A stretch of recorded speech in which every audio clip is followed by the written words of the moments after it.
As you can see, I have two images open in Photoshop.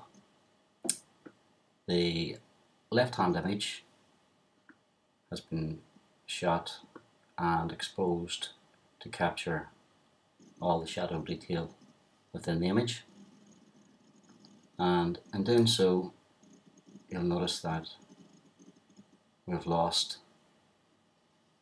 all our extreme highlight detail. The second exposure I took of this was exposed to capture highlight detail, in this case which is the window. You can clearly see all of the details retained through the window, in the curtains, the top of the jug sitting on the windowsill. So we're now going to combine the two images to give us a final single image with a greater dynamic range, which will have all the shadow detail and all highlight detail present.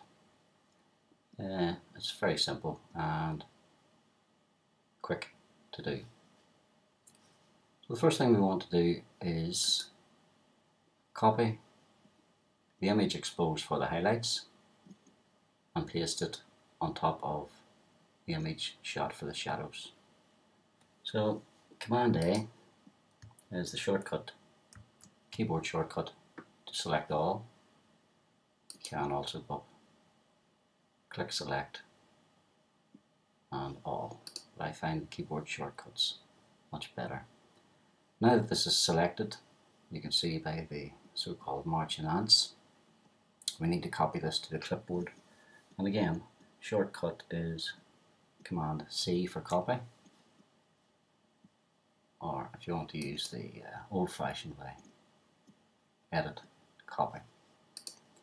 Now that we have this copied to the clipboard, we no longer need this image open, so we can close it.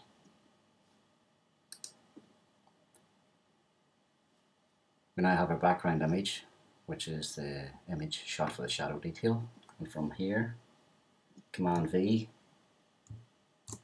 will paste, done it twice, just get rid of one, we'll paste the image from the clipboard on top of it, and as you can see, it comes up as layer 1 above our original background image. Turn that layer 1 off and see the original image with the blue and highlights below. Turn it on. We have lost all shadow detail in this shot because we've exposed for the highlight window area. Alright, it's a very easy procedure. We want to now add a layer mask to layer 1, which is the image we're looking at, and with the use of this mask it will allow us to see all the original image of the dark areas below. So with layer 1 activated, as you can see it's highlighted blue, so we know it's active. We add a layer mask by clicking on the layer mask icon in the layers palette. And there's our layer mask. From here we want to activate the background layer by clicking on it. You see now it is now active. We select that entire image, again Command A on the keyboard, and again we copy this image to the clipboard, which is Command C. We can now deselect the image, which is again shortcut is Command D. So we now have this image, or sorry, the background image on the clipboard, which is that image. We now want to use this to make our mask. And in order to do this, we want to paste the image we've just copied into the layer mask. And to do that, we need to open up the layer mask. So if we hold down the Alt key and click on the layer mask, it shows us the mask on the screen. We now copy our image onto our mask. Again, Command V, and you'll see that it is now a black and white image because it's no longer actually an image. This is our mask that we're using to blend the two images together. And again, Command D to deselect. From here, it's quite straightforward. What we want to do now is blur this image, bearing in mind that this is only a mask, it's not an image. So if we go to Filter, Gaussian Blur, Blur and Gaussian Blur, and apply about a 40 pixel blur, and accept that.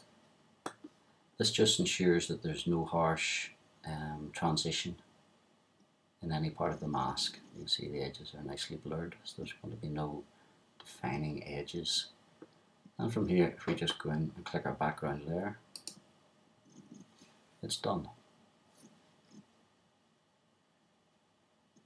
If I turn off the top layer, that's my original image exposed for shadows. Turn it on, my top layer, which is exposed for the highlights. And it's as simple as that. You will notice if I activate the mask itself, I hold down the Alt key and clicking on it, the black areas in the mask let us see 100% through the top layer to the underlying layer. The grey areas will show a different degree of opacity, or let us see a certain degree through the top layer to the background layer. And if we go back and switch the image on, you will notice that we have darkened down all this area because in the mask it is shown as grey, so it lets us see partially through the top layer to the bottom. The exposure for on the bottom layer was actually quite fine for all this here, so we can tweak the mask. If we activate the mask itself and do a quick levels adjustment and pull back our midpoint slider,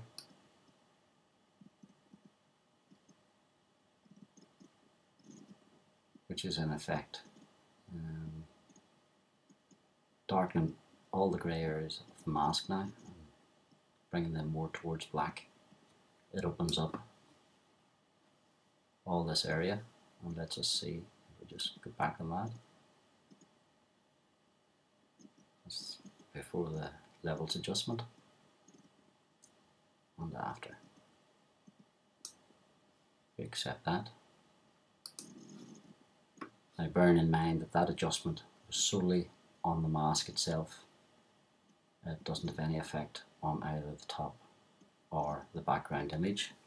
If we go back in and look at the mask itself, holding down the Alt key and clicking the mask, you can see that it's darkened all this grey area, which has now made this portion of the top layer, layer 1, totally transparent and lets us see through to the correctly exposed areas below.